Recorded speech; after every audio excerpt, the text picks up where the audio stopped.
guys, welcome back to my channel. My name is Sneh. If you're new here, welcome to my channel. If you're a returning subscriber, welcome, and thank you for tuning in once again. Firstly, awkward, so sorry guys that I've been away for some time. Just life has life has been lifing, and yeah, I just didn't want to just do something, but also I'm learning something new in the process, which I won't share yet. But just, yeah, my apologies for taking so long to actually do another video and carry on with Judges, but I'm back. And then also guys, another thing actually that I would like to just relay a message on, which I think is the most important thing, which I haven't been doing, is if you aren't saved, you aren't born again, and you would like to be saved, be born again, and just understanding what this whole notion of being born again is, I will leave scriptures in the description box on that. Please do read through them. It's going to be Romans and something, but I'll just make it very clear that this is for salvation. Like, these scriptures are for salvation and what salvation is, you know. And then also, if you want to be saved, you don't have to go to an altar to be saved. You can be saved exactly where you are, and you can say the sinner's prayer and you'll be saved. So yes, the sinner's prayer is basically you believing and confessing with your mouth, believing in your heart and confessing with your mouth that Jesus is Lord, that he is your Savior, that he died on the cross and that he resurrected, and just anything else that comes from your heart to just say unto the Lord, that is your salvation prayer, and you will be saved. And yeah, so I'll leave scriptures which will basically guide like what is salvation, why do I need to be saved, those type of things. So guys, let's read Judges 4 and 5.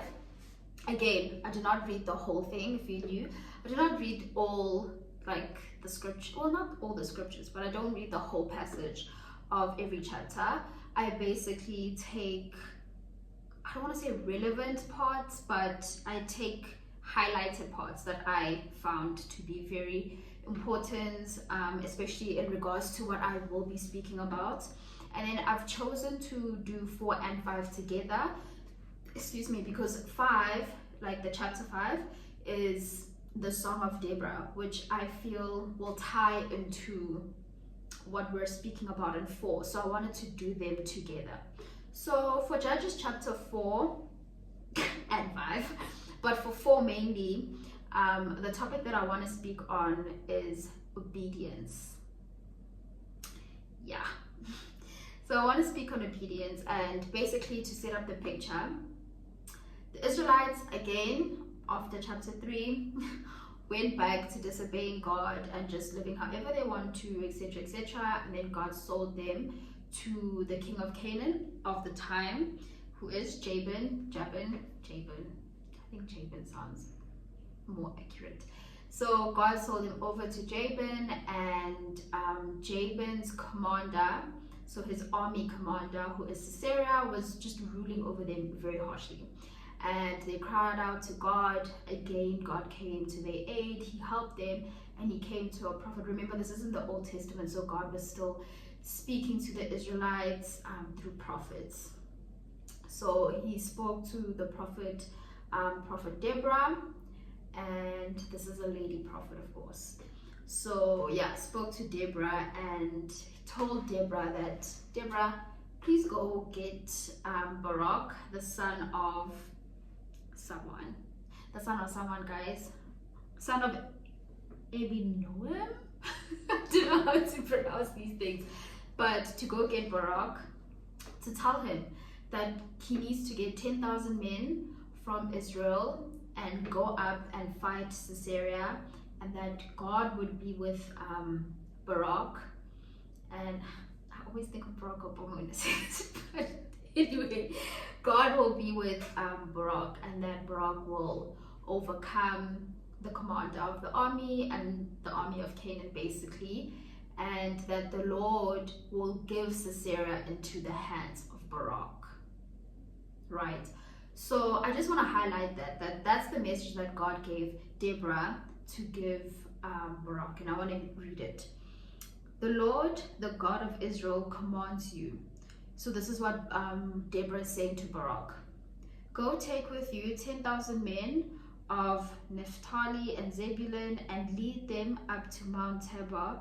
I will lead Sisera, the commander of Jabin's army, with his chariots and his troops to the river Kishon and give him into your hands. Barak said to her, if you go with me, I will go, but if you don't go with me, I won't go. Certainly I will go with you, said Deborah, but because of the course you are taking, the honor will not be yours, for the Lord will deliver Sisera into the hands of a woman. So guys, I want to highlight here, Barak gets a direct message from the prophet as to what he's supposed to do, as to what the Lord is telling him to do. And in this, all Barak had to do was follow what God was saying.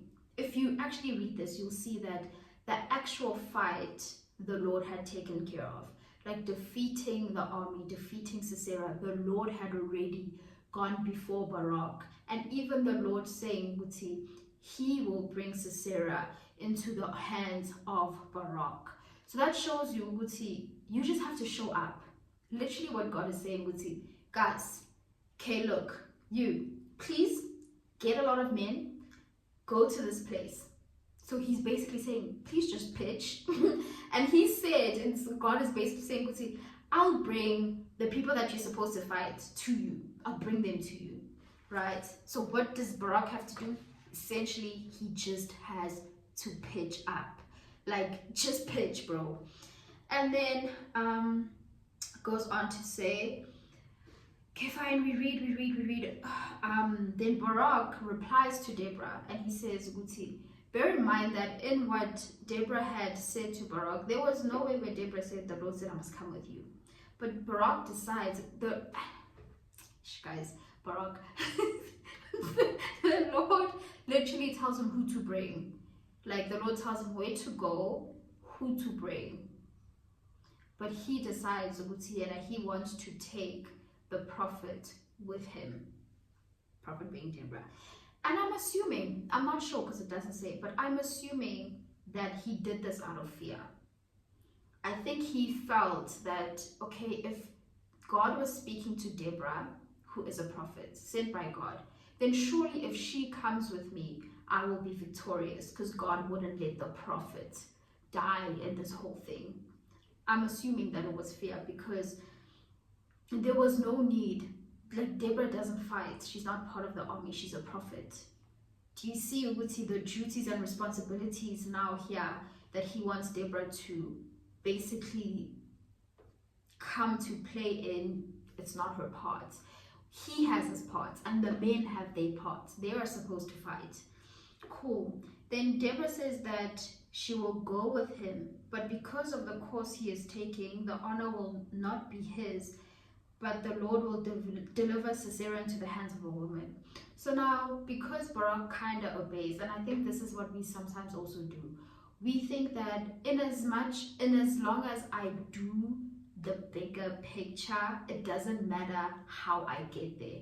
And again, God is in the details. Like, God cares about how something is done. He's not just the end is all that matters. No. So because he chose to kind of obey, which is literally disobedience in God's eyes, now the honor will not go to him.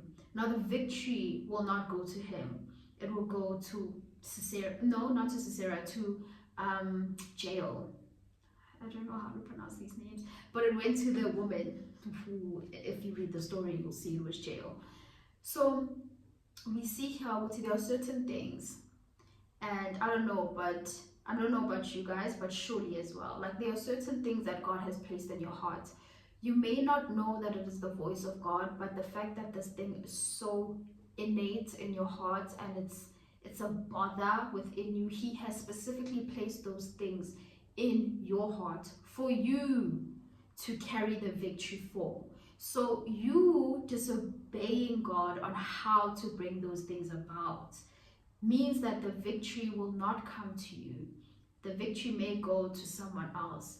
And that victory could cost you, sorry, that victory could cost you your bloodline, because that could have been the story of generations in your bloodline. Uguti, Snare fought this giant, and because Snare fought this giant in this bloodline and conquered, I am able to.